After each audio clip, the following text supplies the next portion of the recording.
नमस्कार साथियों, आज मैं फिर आपके सामने आया हूँ आधुनिक भारत का एक इम्पॉर्टेंट टॉपिक लेकर, जिसका नाम है आंग्ल मैसूर युद्ध। आंग्ल मैसूर युद्ध 4 हुए थे। प्रथम आंग्ल मैसूर युद्ध 1767 से 1769 तक, द्वितीय आंग्ल मैसूर युद्ध 1780 से 1784 तक, तृतीय आंग्ल मैसूर युद्ध 1790 से 1792 तक और चतुर्थ आंग्ल मैसूर युद्ध 1799 में हुए थे। इस वीडियो को देखने के बाद आप जान पाएंगे आंग्ल मैसूर युद्ध भारत में ब्रिटिश और मैसूर के शासकों के मध्य 4 सैन्य टकरावों की श्रृंखला है। इसमें हम डिस्कस करेंगे आंग्ल मैसूर युद्ध के कारण की, उनके कब कब हुए थे वो टाइम की, और इसके बाद हम ये भी जानेंगे कि इस युद्ध के परिणाम क्या निकल कर के आए। इससे पहले मैं कहना चाहूँगा कि अगर आपने भारतीय राष्ट्रीय आंदोलन का ये वाला वीडियो, जो कि उदारवादी चरण, उग्रवादी चरण, गांधीवादी चरण नहीं देखा है, तो ज़रूर से उसे देख लें। वीडियो के डिस्क्रिप्शन में उसका लिंक डाल दूँगा। इसके बाद ये देखिए, अगर आपने ये वाली वीडियो भी नहीं देखी है जो मैंने आपके लिए बनाया है बिहार 7th फेज के लिए, ये और ये सब देख लीजिए, इसे ज़रूर देखें। मैंने इसके लिंक भी दिए हुए हैं डिस्क्रिप्शन में, ताकि आपकी अच्छी तैयारी हो सके। चलिए शुरुआत करते हैं हम आंग्ल मैसूर युद्ध के कारणों की, और अंत में उसके परिणामों को देखेंगे। फिर सबसे लास्ट में हम एक बार सारांश देखेंगे। सारांश हमने इसलिए जोड़ा है ताकि आपका रिवीजन हो सके। प्रथम आंग्ल मैसूर युद्ध 1767 से 1769। पृष्ठभूमि को जान लीजिए। वर्ष 1612 में वाडियार राजवंश के अंतर्गत, कौन सा राजवंश? वाडियार राजवंश के अंतर्गत मैसूर क्षेत्र, जो कर्नाटक में है, मैसूर क्षेत्र हिंदू राज्य के रूप में उभरा। फिर से समझते हैं। 1612 ईस्वी में वाडियार राजवंश के अंतर्गत मैसूर क्षेत्र हिंदू राज्य के रूप में उभरा। दूसरा पॉइंट है चिक्का कृष्णराज वाडियार द्वितीय। किसने?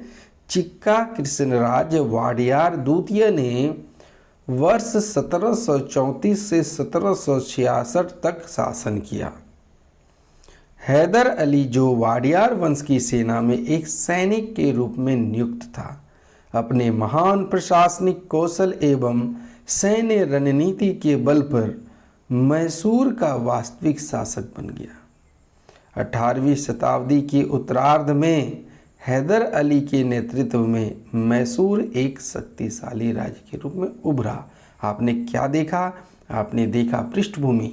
यहाँ पर बात हो रही है वाडियार राजवंश की, जो कि मैसूर क्षेत्र में एक हिंदू राज्य है।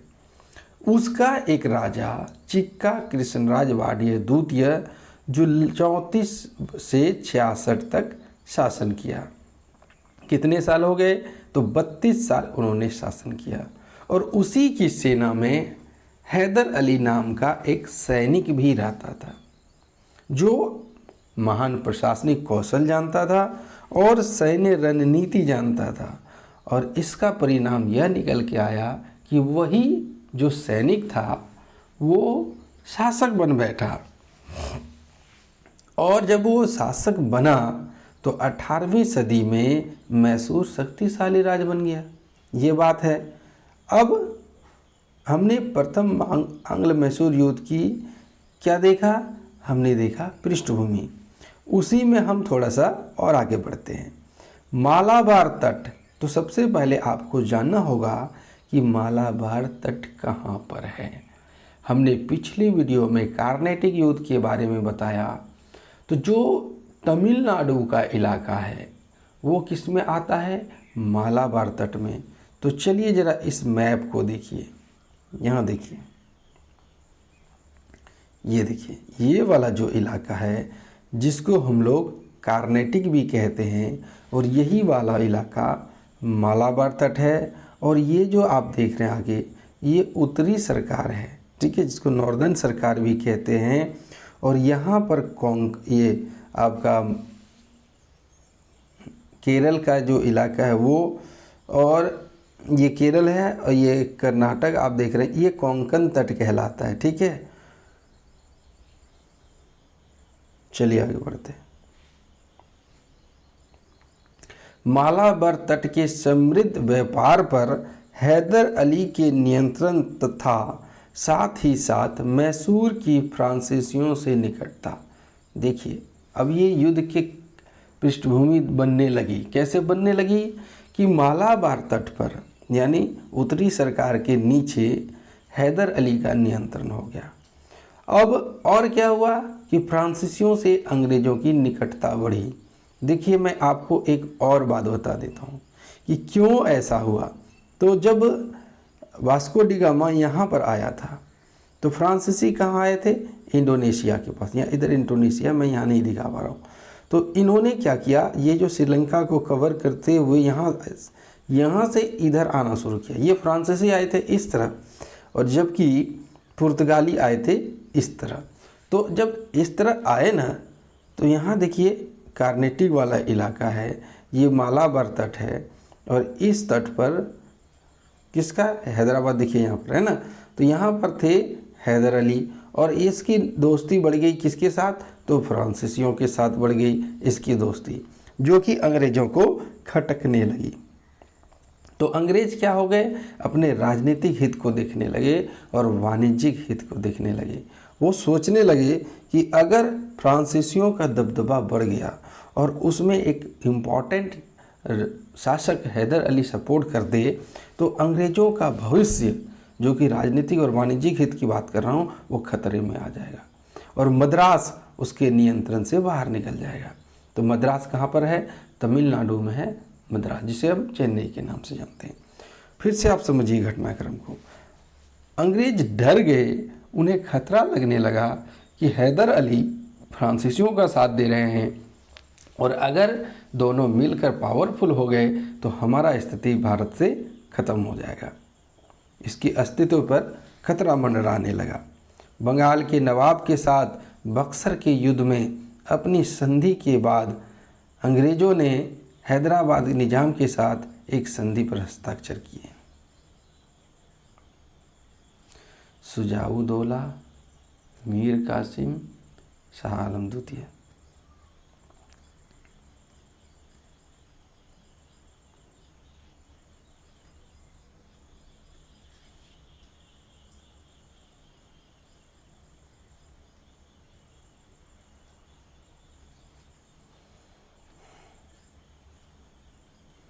चलिए आगे बढ़ते हैं हम। तो बंगाल के नवाब के साथ बक्सर के युद्ध में, बक्सर कहाँ है? तो बक्सर है बिहार में। और आपने जाना कि बक्सर के युद्ध में एक तरफ एलाइड थे, एलाइड मतलब ग्रुप में थे, कौन कौन? सुजाउद्दौला, मीर कासिम और शाह आलम द्वितीय। इन तीनों को अंग्रेज़ों ने बक्सर में हराया, और इसी युद्ध के कारण अंग्रेज पूरी तरह अपनी सत्ता बंगाल में काबिल कर पाए थे।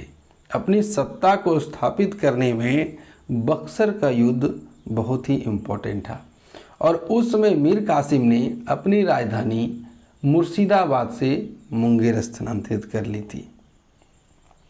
तो यहाँ पर क्या हो रहा है कि एक तरफ अंग्रेज पूरी तरह से बंगाल के क्षेत्र में हरा चुके हैं, और दूसरी तरफ हैदराबाद के इलाके में उसे टक्कर मिल रहा है हैदर अली से। अगर वो हैदर अली को हरा ले तो इस तरह पूरे भारत में उसका शासन स्थापित हो जाएगा। तो देखिए, ये राजनीतिक हित की बात हो रही है, और राजनीतिक हित के मामले में रुकावट कौन डाल रहा है? तो हैदर अली डाल रहा है। तो इसने क्या किया? बक्सर के युद्ध में जीता अंग्रेज, उसने एक संधि की। किसके साथ संधि की? अंग्रेज़ों ने हैदराबाद निजाम के साथ एक संधि की। निजाम जिससे पहले से ही मराठों के साथ मतभेद थे, जिसे मैंने कार्नेटिक युद्ध में भी बताया है। अतः हैदर अली से अपनी रक्षा के लिए निजाम उत्तरी सरकार तट अंग्रेजों को सौंपने के लिए राजी हो गए। जो हैदराबाद के निजाम थे उन्होंने अंग्रेज़ों से दोस्ती कर ली और हैदर अली से बचने के लिए उत्तरी सरकार तट कहाँ पर है, जो कोरोमंडल तट से ऊपर, उत्तरी सरकार तट कहाँ पर है, तो कोरोमंडल तट से ऊपर, जिसे हम कार्नेटिक तट भी कहते हैं, ये कोरोमंडल तट से ऊपर ये वाला इलाका उत्तरी सरकार तट है, ये वाला इलाका अंग्रेज़ों को सौंप दी। क्यों सौंप दी?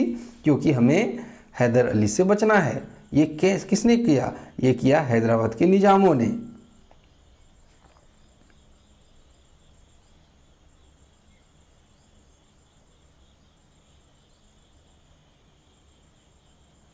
हैदर अली के विरुद्ध हैदराबाद का निजाम, मराठा एवं अंग्रेज एकजुट हो गए। जब कोई ग्रुप में लड़ता है तो उसे एलाइड ग्रुप कहते हैं, और एक तरफ है हैदर अली और एक तरफ है 3 लोग, एक निजाम, एक मराठा और एक अंग्रेज। ये तीनों ये हो गए। तो हैदर अली ने कूटनीतिक रूप से मराठों को तटस्थ कर दिया। कूटनीतिक क्या होता है? ये राजनीति का एक तरीका है जो आपको छुपा छुपा के किया जाता है। भीतर भीतर मीटिंग किया और उसने मराठों को तटस्थ कर दिया। तटस्थ का क्या मतलब होता है? ना तो आप हैदर अली का साथ देंगे, ना ही आप अंग्रेज़ों का साथ देंगे, तो आप शांत रहेंगे। ऐसी स्थिति को तटस्थ कहा गया। और निजाम को आकार के नवाब के विरुद्ध अपने सहयोगियों के रूप में परिवर्तित कर लिया। देखिए यहाँ पर 3 थे, एक मराठा, तो मराठा को तटस्थ किया और निजाम को अपने सहयोगी के रूप में परिवर्तित कर लिया। अब एक तरफ बच गए अंग्रेज और एक तरफ बच गए हैदर अली। हैदर अली के बारे में थोड़ी जानकारी ले लीजिए। एक अज्ञात परिवार में जन्मे हैदर अली 1721 में जन्म हुआ, 1782 में मृत्यु हो गई। 61 साल की आयु थी इनकी। इसने अपने सैन्य जीवन की शुरुआत राजा चिक्का कृष्णनाथ वाडियार की मैसूर सेना में घुड़सवार के रूप में हुई थी। उसमें कई प्रकार के सैनिक होते थे, पैदल सैनिक, घुड़सवार सैनिक और हाथी सैनिक भी होते थे, रथ वाले भी होते थे। तो उसने किसकी शुरुआत की थी? तो हैदर अली ने, एक सैनिक तो थे लेकिन कौन से सैनिक थे? ये थे घुड़सवार के रूप में। वह अशिक्षित था। कौन अशिक्षित था? हैदर अली, किंतु बुद्धिजीवी भी था और कूटनीतिक एवं सैन्य रूप से कुशल था। तो आपने देखा प्रथम आंग्ल मैसूर युद्ध की पृष्ठभूमि, जिसे हम कारण भी कह सकते हैं। अब और थोड़ी जानकारी ले लीजिए। वह वर्ष 1761 में मैसूर का वास्तविक शासक बन बैठा एवं उसने फ्रांसीसी सेना की सहायता से अपनी सेना में पश्चिमी ढंग से प्रशिक्षण की शुरुआत की। पश्चिमी ढंग से प्रशिक्षण की शुरुआत का मतलब क्या होता है? तो मतलब ये होता है कि जो अंग्रेजी देश थे, जो यूरोपीय कंट्री थे, ये पश्चिम कहलाते हैं। ये लोग कैसे अपने सेना को ट्रेन करते हैं, ये कौन सी रणनीति अपनाते हैं, वो वाली रणनीति इन्होंने भी अपनानी शुरू कर दी। अपने उत्कृष्ट सैन्य कौशल के साथ उसने निजाम की सेना एवं मराठों की सेना को पराजित कर दिया। वर्ष 1761 से 1763 में डोडबल्लापुर, सेरा, बेदनूर व होसकोटे पर कब्जा कर लिया तथा समस्याएं उत्पन्न करने वाले दक्षिण भारतीय तमिलनाडु के पॉलीगरों को अपने अधीन कर लिया। विजयनगर साम्राज्य के समय से ही, अच्छा अब विजयनगर साम्राज्य आया है तो आपसे पूछ सकता है विजयनगर साम्राज्य की स्थापना किसने की थी? तो इसे हरिहर और बुक्का ने की थी। तो विजयनगर साम्राज्य के समय से ही पहले दक्षिणी भारत के कुछ हिस्सों में पॉलीगरों तथा पलक्कड़ों को सैन्य प्रमुख एवं प्रशासन संचालकों रूप में नियुक्त किया जाता था। वे काश्तकार से कर भी वसूलते थे। तो पॉलीगर और पलक्कड़, आप ये देखिए ये लोग क्या थे? ये लोग सेना प्रमुख थे।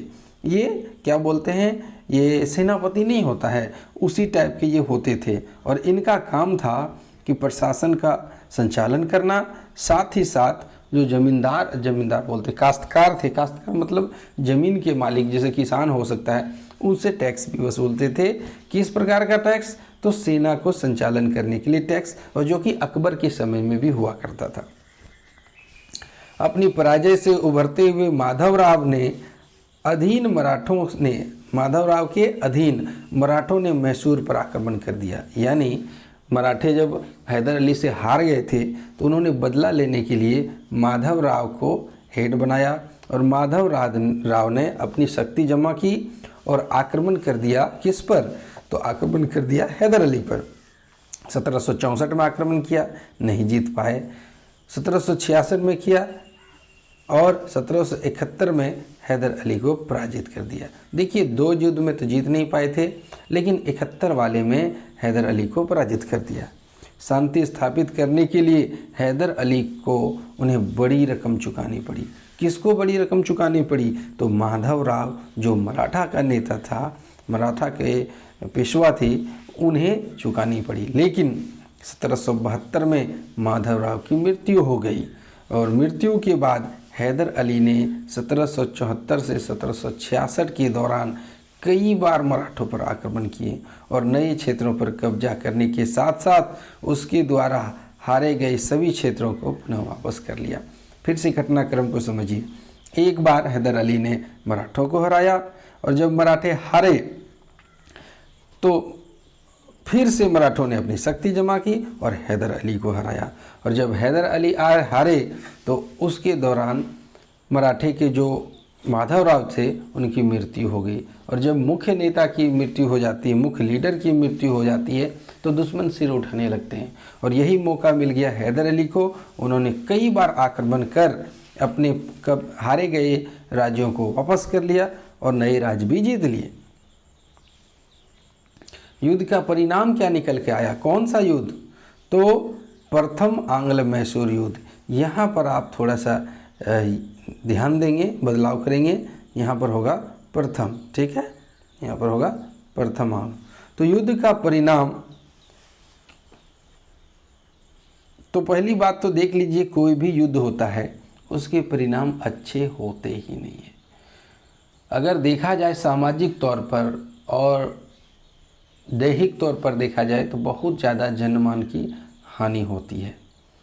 तो ऐसा हम नहीं कह सकते कि युद्ध जीत गए तो बहुत अच्छा हो गया। आप किसी भी युद्ध को उठा के देख लीजिए, उसमें जीत भले ही राजा की हुई हो, लेकिन सैनिक, वहाँ के धन दौलत, कई चीज़ों का नुकसान होता है, वहाँ के पर्यावरण का।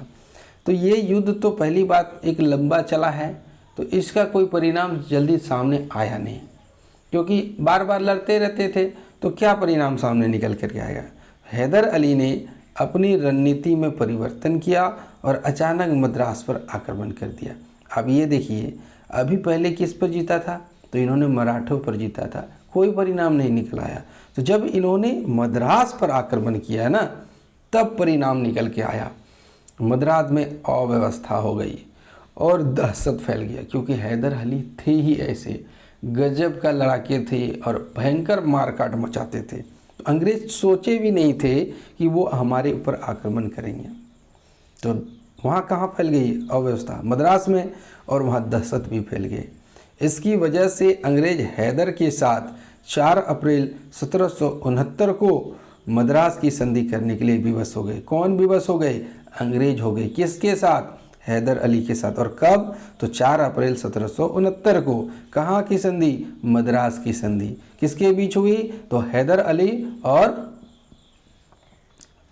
अंग्रेजों के बीच हुई। इस संधि से कैदियों एवं विजित क्षेत्रों का आदान प्रदान हुआ। यानी कि हैदर अली का जो क्षेत्र किस अंग्रेज़ों के पास था वो हैदर अली को मिला, अंग्रेज़ों का क्षेत्र जो हैदर अली के पास था वो अंग्रेज़ों को मिला। साथ ही जो कैद युद्धबंदी थे, जिसे हम कैदी कहते हैं, उन्हें भी छोड़ दिया गया। किसी अन्य राज्य द्वारा आक्रमण किए जाने की स्थिति में हैदर अली को अंग्रेज़ों ने सहायता प्रदान करने का वादा किया कि चलो आपने हमारे साथ संधि की, हम मित्र हो गए, तो अंग्रेज़ आज से हैदर अली का साथ देंगे। अब यहाँ देखिए, आपको मैंने कहा था ये वाला जो हेडिंग देख रहे हैं ना, वो पलटा है, कोई बात नहीं, ये सब छोटी मोटी चीज़ है, ये चलती रहती है। ये यहाँ पर कर दीजिए आप द्वितीय, ठीक है। तो प्रथम मैसूर युद्ध मद्रास की संधि से समाप्त हो गया। अब हम देखेंगे द्वितीय मैसूर युद्ध की पृष्ठभूमि, जो कि 1767 से 1769 तक चला है। वर्ष 1771 में जब मराठा सेना ने मैसूर पर आक्रमण किया था, तब अंग्रेज मद्रास की संधि का पालन करने में विफल रहे। अंग्रेजों ने क्या कहा था कि हैदर अली, हम मद्रास की संधि द्वारा आपका साथ देंगे जब आग पर कोई आक्रमण करेगा, लेकिन अंग्रेज ने ऐसा किया क्या? अंग्रेजों ने धोखा दिया, अंग्रेजों ने साथ नहीं दिया। तो हैदर अली का विश्वास उनके ऊपर से उठ गया। किनके ऊपर से? अंग्रेजों के ऊपर से हैदर अली का विश्वास उठ गया। इसके अलावा हैदर अली ने सेना की बंदूकों, शोरा एवं सीसा की आवश्यकता को पूरा करने के मामले में फ्रांसीसियों की अधिक साधन संपन्न बनाया। यानी अभी भी हैदर अली किसका साथ दे रहे थे? फ्रांसीसी का साथ दे रहे थे। नतीजन उसने मालाबार तट पर फ्रांसीसियों के अधिकृत क्षेत्र माहे के माध्यम से मैसूर में फ्रांसीसी युद्ध सामग्री का आयात करना शुरू कर दिया। उसने क्या किया? फ्रांस की मदद से युद्ध की सामग्रियां जैसे गोला बारूद बंदूकें लेना शुरू कर दिया।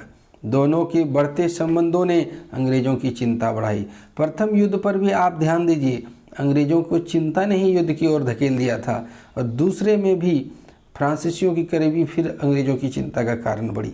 नतीजन अंग्रेजों ने माहे को अपने अधिकार में लाने का प्रयास किया, जो हैदर अली के संरक्षण में था। इसका मतलब क्या हुआ कि हैदर अली जिस मार्ग से हथियार मंगाते थे, उस राज्य को हड़पने का कोशिश किया अंग्रेजों ने। अब ये युद्ध के कारण को आपने देखा, जिसे हम पृष्ठभूमि के नाम से यहाँ पर जान रहे हैं। अब देखिए क्या परिणाम आया। हैदर अली ने अंग्रेजों के विरुद्ध एवं मराठों एवं निजामों के साथ गठबंधन कर लिया। जिससे पहले वो दुश्मन थे हैदर अली, जिस पर युद्ध किया था, अब उसी के साथ इन्होंने गठबंधन कर लिया। उसने कर्नाटक पर आक्रमण किया और अकाट पर कब्जा कर लिया, और वर्ष 1781 में कर्नल बेली के अधीन अंग्रेजी सेना को हरा दिया। यानी कुल मिलाकर बात ये निकल के आई, एक गठबंधन जो पहले अंग्रेजों के साथ हुआ करता था, अब हैदर अली के साथ हुआ, और इसने मिलकर के अंग्रेजी सेना जो कर्नल बेली के नेतृत्व में लड़ रही थी, उसे हरा दिया। इस बीच अंग्रेज के नेतृत्व इस बार कौन कर रहे थे? आयरकुट। इस बीच अंग्रेजों के जो लीडर थे आयरकुट ने हैदर की तरफ से मराठों और निजाम दोनों को अलग कर दिया। देखिए आयरकुट ने क्या किया, जो मराठे और निजाम सपोर्ट कर रहे थे हैदर अली का, उसे वो तोड़ने में सफल रहे, यानी उसके ग्रुप को तोड़ दिया। लेकिन हैदर अली ने साहसपूर्वक अंग्रेजों का सामना किया और उसे नवंबर 1781 में पोर्टो नोवा में एक बार पराजय का सामना करना पड़ा। किसको सामना करना पड़ा? अंग्रेजों को नहीं, हैदर अली को। अंग्रेज तो पहले हार चुके थे कर्नल बेली के अधीन में, लेकिन जब आयरकुट के नेतृत्व में आए तो एक बार 1781 में हैदर अली फिर से पराजित हुआ। हालांकि उसने अपनी सेना को पुनः संगठित किया एवं अंग्रेजों को पराजित कर उसके सेनापति ब्रेथवेट को बना लिया। देखिए 3 घटना घटी। पहली घटना में मराठों और निजामों की सहायता से हैदर अली अंग्रेजों को हराया। दूसरी बार जब आयरकुट आए, नेतृत्व कर रहे थे, तो हैदर अली हार गए। तीसरी बार फिर उसने अपनी सेना को पुनर्संगठित किया और ब्रेथवेट अंग्रेजों को हरा करके उसके सेनापति ब्रेथवेट को बंदी बना लिया। 7 दिसंबर 1782 को कैंसर के कारण से हैदर अली की मृत्यु हो गई। किस कारण से हुई?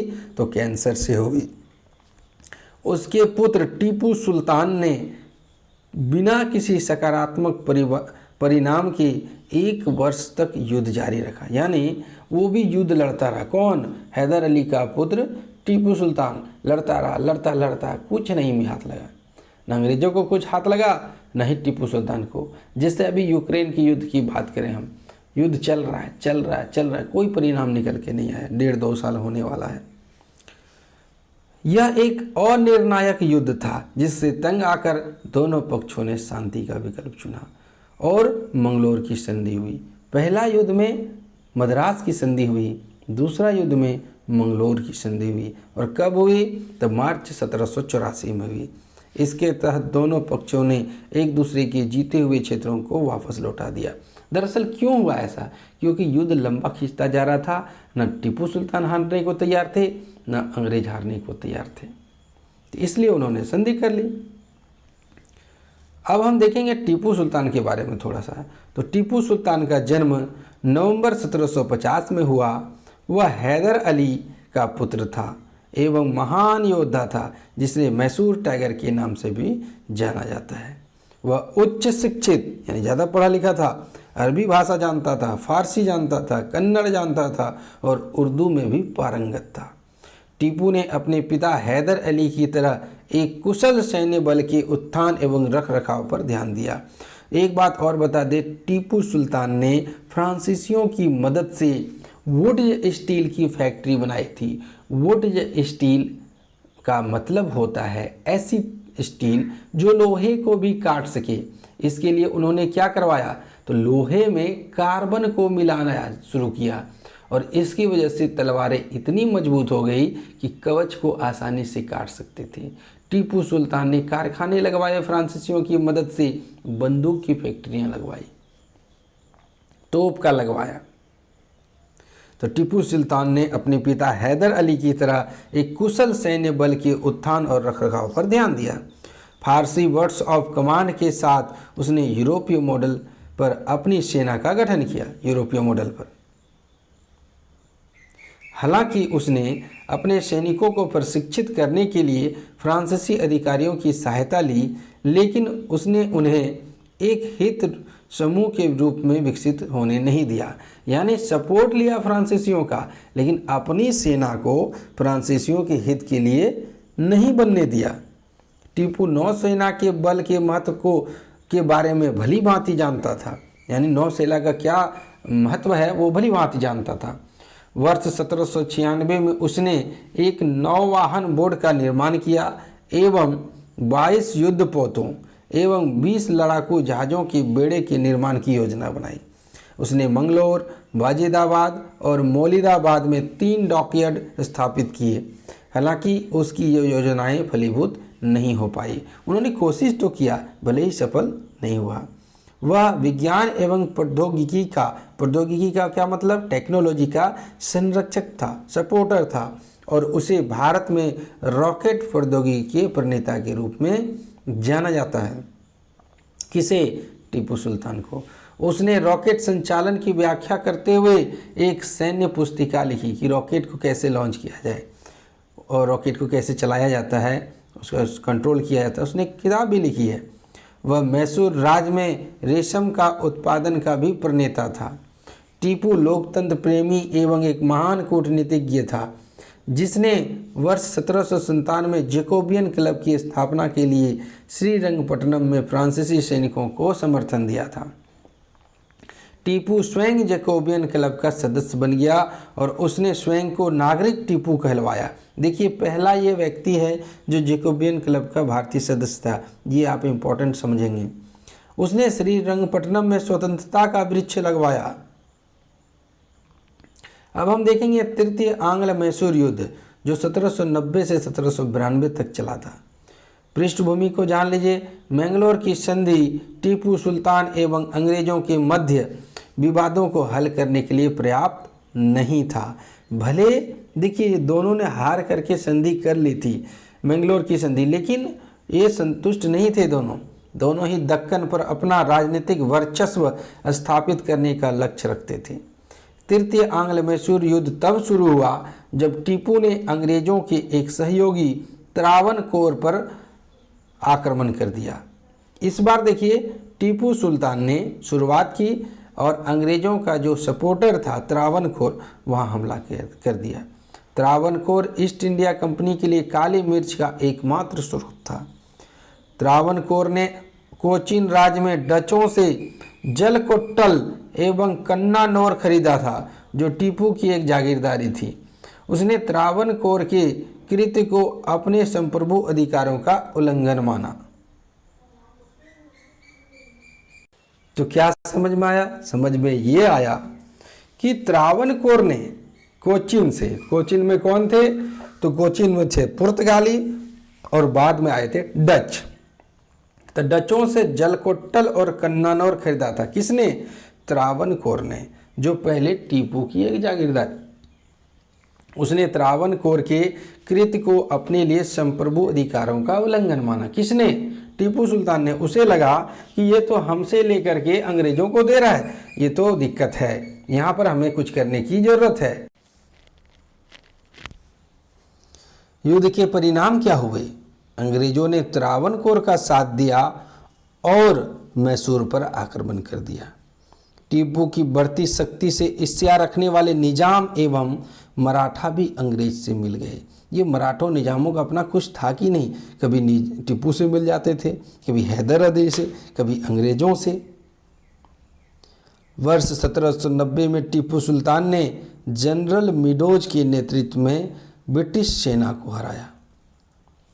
वर्ष 1791 में लॉर्ड कॉर्नवालिस ने नेतृत्व संभाला और बड़े सैन्य अभियान बल के साथ अंबुर एवं वेल्लोर होते हुए बेंगलोर में 1791 में तथा वहां से श्रीरंगपट्टनम तक पहुंचा।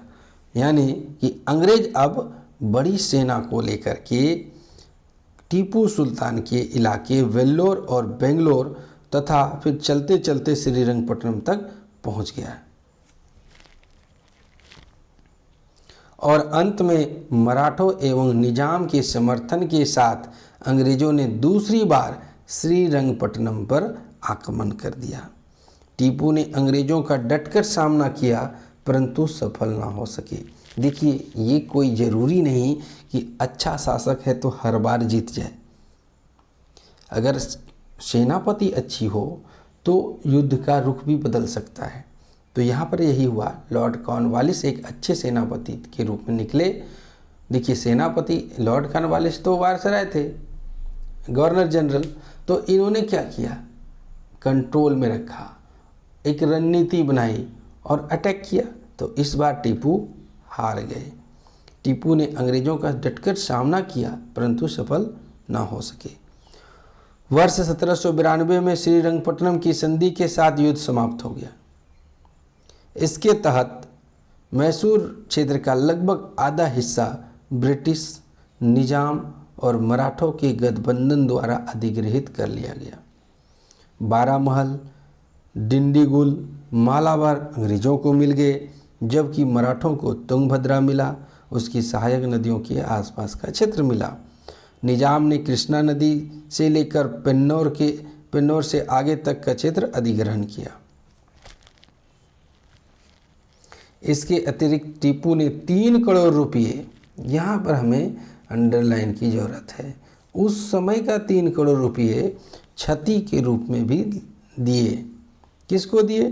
तो युद्ध के जो विपक्षी थे, जो अंग्रेज थे, मराठे थे और निजाम थे, इनकी गठबंधन लड़ रही थी, उन्हें दिए। युद्ध क्षतिपूर्ति का आधा भुगतान तुरंत किया जाना था, जबकि शेष भुगतान किस्तों में किया जाना था, जिसके लिए टीपू के 2 पुत्रों को अंग्रेज द्वारा बंदी बना लिया गया। तृतीय आंग्ल मैसूर के कारण दक्षिण में टीपू की प्रभावशाली स्थिति नष्ट हो गई एवं वहां ब्रिटिश वर्चस्व स्थापित हो गया। चतुर्थ आंग्ल मैसूर युद्ध 1799, इसकी पृष्ठभूमि को देखते हैं। वर्ष 1792 से 1799 की अवधि के दौरान अंग्रेजों और टीपू सुल्तान दोनों ने अपनी क्षतिपूर्ति का प्रयास किया। टीपू ने श्रीरंगपट्टनम की संधि की समस्त शर्तों को पूर्ण किया एवं अपने पुत्रों को मुक्त करा दिया। यानी जितना मांग हुआ था उतना दिया और अपने बच्चों को छुड़ा लिया। वर्ष 1796 में जब वाडियार वंश के हिंदू शासक की मृत्यु हो गई तो टीपू सुल्तान ने स्वयं को सुल्तान घोषित कर दिया और पिछले युद्ध में अपने अपमानजनक पराजय का बदला लेने का निर्णय लिया। वर्ष 1798 में लॉर्ड वेलेस्ली को सर जॉन शोर के पश्चात नया गवर्नर जनरल बनाया गया। फ्रांस के साथ टीपू के बढ़ते संबंधों के कारण वेलेज़ली की चिंता बढ़ गई। टीपू के संघर्ष अस्तित्व को समाप्त करने के उद्देश्य से उसने सहायक संधि प्रणाली के माध्यम से उसे अपने अधीन करने के लिए विवश किया। टीपू पर विश्वासघात के इराके से अरब, अफगानिस्तान एवं फ्रांसीसी द्वीप मॉरिशस और वर्साय में गुप्तचर भेजकर अंग्रेजों के विरुद्ध षड्यंत्र रचने का आरोप लगाया। टीपू से वेलेज़ली संतुष्ट नहीं हुआ और इस तरह चतुर्थ आंग्ल मैसूर युद्ध शुरू हो गया। सहायक संधि को देख लीजिए, कौन सी सहायक संधि हुई थी? तो वर्ष 1798 में लॉर्ड वेलेज़ली ने भारत में सहायक संधि प्रणाली की शुरुआत की, जिसके तहत सहयोगी भारतीय राज्य के शासक को अपने शत्रु के विरुद्ध अंग्रेजों से सुरक्षा प्रदान करने के बदले में अंग्रेजी सेना के रखरखाव के लिए आर्थिक रूप से भुगतान करने को बाध्य किया करते थे। इसने संबंधित शासक के दरबार में एक ब्रिटिश रेजिडेंट की नियुक्ति का प्रावधान किया, जो शासक को अंग्रेजों की स्वीकृति के बिना किसी भी यूरोपीय को उसकी सेवा में नियुक्त करने के लिए प्रतिबंधित करता था। कभी कभी शासक वार्षिक रूप से आर्थिक भुगतान करने की बजाय अपने क्षेत्र का हिस्सा सौंप देते थे। सहायक संधि पर हस्ताक्षर करने वाला प्रथम भारतीय शासक हैदराबाद का निजाम था। सहायक संधि करने वाले देशी राजा अथवा शासक किसी अन्य राज्य के विरुद्ध युद्ध की घोषणा करने या अंग्रेजों की सहमति के बिना समझौते के लिए स्वतंत्र नहीं थे। उन्हें अंग्रेजों से परमिशन लेनी पड़ती थी। जो राज्य तुलनात्मक रूप से मजबूत एवं शक्तिशाली थे, उन्हें अपनी सेना रखने की अनुमति दी गई थी, लेकिन उनकी सेनाओं को ब्रिटिश सेनापति के अधीन रखा गया था। सहायक संधि राज्य के आंतरिक मामलों में हस्तक्षेप न करने की नीति थी, लेकिन इसका पालन अंग्रेजों ने कभी नहीं किया। मनमाने ढंग से निर्धारित एवं भारी भरकम आर्थिक भुगतान ने राज्यों की अर्थव्यवस्था को नष्ट कर दिया था एवं अंग्रेजों के साथ राज्यों के लोगों को गरीब बना दिया। वहीं ब्रिटिश अब भारतीय राज्यों के व्यय पर एक बड़ी सेना रख सकती थी। वे संरक्षित सहयोगी की रक्षा एवं विदेशी संबंधों को नियंत्रित करते थे। अंग्रेज तथा उनकी भूमि पर शक्तिशाली सैन्य बल की तैनाती करते थे। कौन करते थे? अंग्रेज करते थे। परिणाम क्या हुआ युद्ध का? 17 अप्रैल 1799 को युद्ध शुरू हो गया और 4 मई 1799 को उसका पतन के साथ युद्ध समाप्त हो गया। टीपू को पहले ब्रिटिश जनरल स्टुअर्ट ने पराजित किया, फिर जनरल हैरिस ने। लॉर्ड वेलेज़ली के भाई आर्थर वेलेज़ली ने भी युद्ध में भाग लिया। मराठों और निजाम ने पुनः अंग्रेजों की सहायता की, क्योंकि मराठों को टीपू के राज्य का आधा भाग देने का वादा किया था एवं निजाम पहले ही सहायक संधि पर हस्ताक्षर कर चुके थे अंग्रेजों का सपोर्ट करने के लिए। टीपू सुल्तान युद्ध में मारा गया और उसके सभी खजाने अंग्रेज द्वारा जब्त कर लिए गए। अंग्रेजों ने मैसूर के पूर्व हिंदू शाही परिवार के एक व्यक्ति को महाराजा के रूप में चुना और उस पर सहायक संधि आरोपित कर दी। मैसूर को अपने अधीन करने में अंग्रेजों को 32 वर्ष लग गए। दक्कन में फ्रांसीसी पुनः परिवर्तन का खतरा अस्थायी रूप से समाप्त हो गया। अब कौन लड़ेगा, क्योंकि अब तो सब खत्म हो गया। युद्ध के पश्चात का परिदृश्य। लॉर्ड वेलेज़ली ने मैसूर राज्य के सुंदा एवं हरपोनेली राज्य को मराठों को देने की पेशकश की, जिसके बाद में मना कर दिया गया। पहले तो पेशकश किया, लेकिन बाद में नहीं दिया। निजामों को गुटी एवं गुर्रमकोंडा जिले दिए गए थे। अंग्रेजों ने कनारा, वायनाड, कोयम्बटूर, द्वारपुरम एवं श्रीरंगपट्टनम पर अधिकार कर लिया। मैसूर का नया राज्य एक पुराने हिंदू राजवंश के कृष्णराज तृतीय वाडियार को सौंप दिया गया, जिसने सहायक संधि स्वीकार कर ली। तो हमने जाना कि आंग्ल मैसूर युद्ध भारत के ब्रिटिश एवं मैसूर के शासकों के मध्य 4 सैनिक टकरावों की एक श्रृंखला थी। हमने युद्ध के कारणों को जाना, हमने पृष्ठभूमि को जाना, हमने परिणाम को जाना। अब हम इसके सारांश को जानेंगे। तो आंग्ल मैसूर युद्ध का संक्षिप्त विवरण, क्योंकि देखिए इतना लंबा तो आप याद नहीं रख सकते, लेकिन तो मैंने आपके लिए जो लाया है वो आप याद करना चाहिए आपको।